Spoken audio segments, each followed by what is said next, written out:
In 1399, Henry Bolingbroke was exiled here in Paris. Within the year, he received a double blow.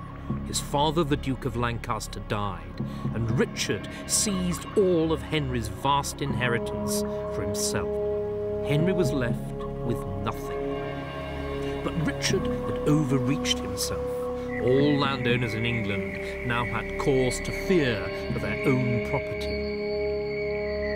22 years had passed since Henry had been made a Knight of the Garter with Richard, but now any vestige of cousinly feeling had gone, and Henry determined to reclaim what was rightfully his by force.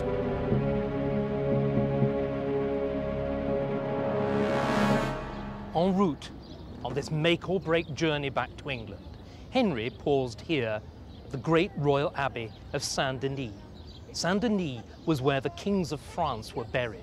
It was also where they came to receive the sacred banner of the Oriflamme, the standard of St. Louis, on their way to battle. Henry was on the way to his battle, and he needed all the help, human and divine, that he could get.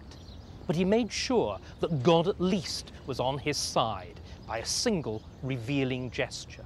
Before he left the abbey, he promised the abbot that he would restore to Saint-Denis the revenues of the little priory of Deerhurst in Gloucestershire, given to the abbey long, long ago by Edward the Confessor and purloined, like so much else, by Richard. Already, therefore, before he even left France, Henry saw himself as true King of England, fully able to redress Richard's wrongs. With a fleet of only 10 ships, Henry sailed round England to the Yorkshire coast. Luck was on his side, as Richard was away in Ireland. Yorkshire was the heartland of his confiscated estate. As Henry moved from castle to castle, they surrendered easily to their rightful master. As Henry marched south, his army swelled, reinforced by the great northern earls.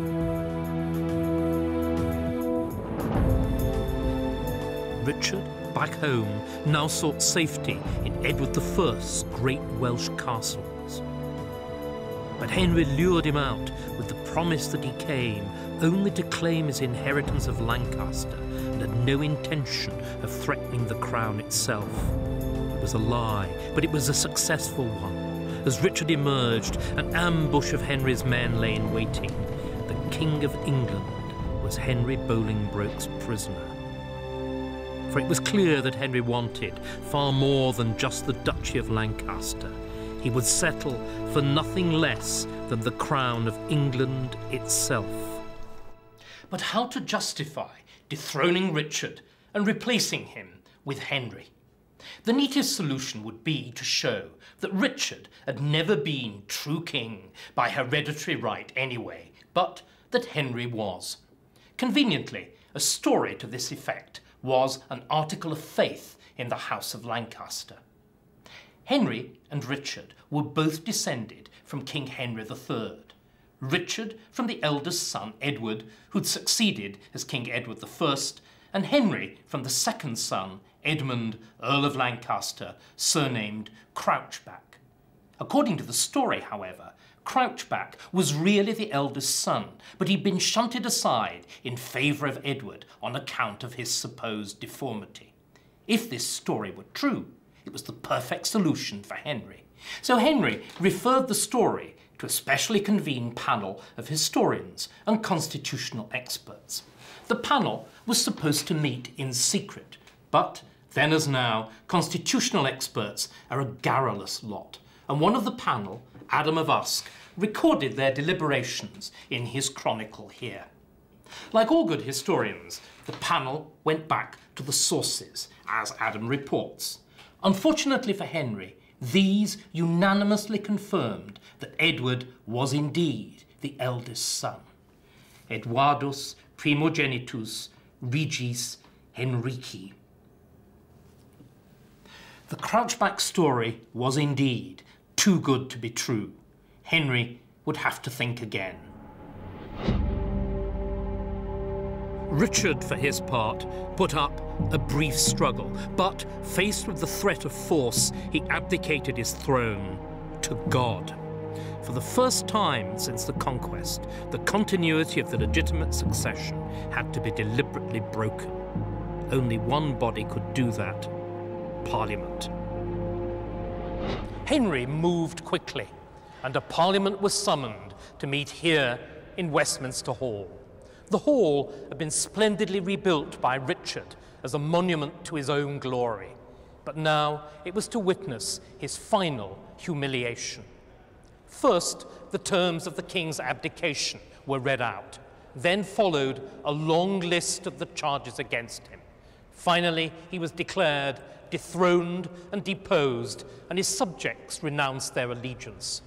All this had taken place in Richard's absence, and the royal throne, under its great canopy of cloth of gold, had remained empty. But now Henry, in a theatrical gesture worthy of Richard himself, moved to lay claim to that vacant throne. He descended, he said, of the true royal blood of good King Henry III. Thanks to the help of God and his friends, he'd been able to reclaim that right, and in so doing, he'd saved the realm from ruin by the bad government of his predecessor, Richard. Put like that, Henry's claim sounds logical and convincing. In fact, it was a mere ragbag, for in reality, he'd only a single compelling claim. He was the man of the hour. In 12 weeks, Henry Bolingbroke had transformed himself from a landless exile to Henry IV, King of England. But to prove that he was more than a usurper, he needed God's blessing as well as Parliament's. So, at his coronation, Henry was anointed with an opportunely rediscovered vial of holy oil reputedly given to Thomas Becket by the Virgin Mary. Divine oil would surely wash away the sins of his past. But Henry was about to commit the greatest sin of all. Richard may have been deposed by law before Parliament, but he was still an anointed monarch. However, Henry would have no security so long as Richard lived, so Henry decided to kill the former king. But secretly, and without leaving marks on the body. Richard was left slowly to starve to death in Pontefract Castle. Edward II, of course, had been murdered even more nastily, but none of the blame attached to his successor, Edward III. In 1399, however, the king had indeed murdered his predecessor king. The taboo was broken. What was there to stop others doing the same to Henry or his descendants? Only a year after Henry's coronation, in 1400, the Welsh rose up against English rule. But the greatest threat to Henry came from within England and from the family which had been his own strongest supporters. The Percys, whose head was the Earl of Northumberland, were the most powerful family in the north of England, with vast estates, strong castles, and a multitude of armed followers. They had been the first to back Henry in 1399, and it was their support which had carried him to victory. But having made Henry king, why should the Percys stop there, especially as Henry refused to behave as an obedient puppet? Perhaps they could do even better by backing another claimant. Perhaps a Percy could become king himself. Henry recognised the threat and did his best to conciliate them. But in 1403, he learned that Hotspur, the son and heir of the Earl of Northumberland, had joined the Welsh rebels and was invading England. Hotspur rode south to join up with the Welsh. On the 21st of July, 1403, the joint army arrived just outside Shrewsbury. From here, Hotspur sent a defiant message to Henry, challenging his right to the throne. Henry too was eager for a fight to the finish. The sides were evenly matched and the battle raged from midday to nightfall. The hardest fighting was around the king and Hotspur. In the end, it was a personal battle between the two men. Henry was victorious.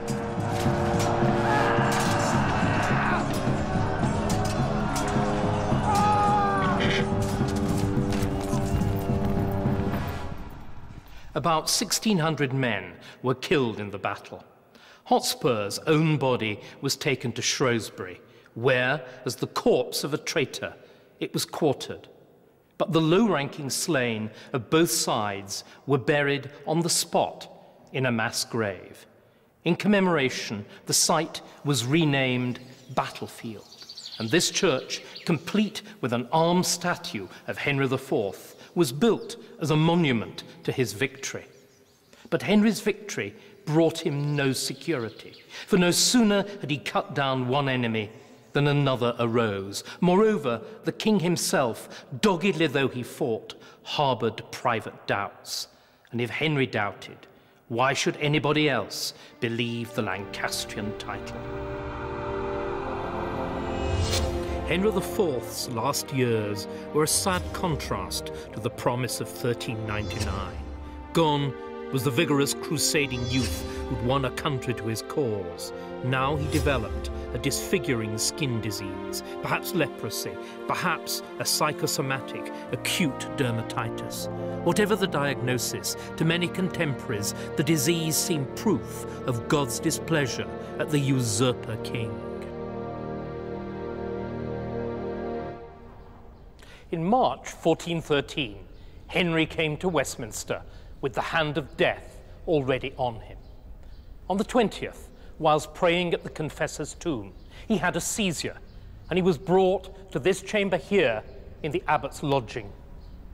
The crown was placed beside his pillow. He seemed to cease breathing, and his face was covered. Thinking, like everybody else, that his father was already dead, his son and heir, Prince Henry, took the crown. Suddenly, the old king roused himself and demanded of Henry by what right he took the crown, since he himself had none to it.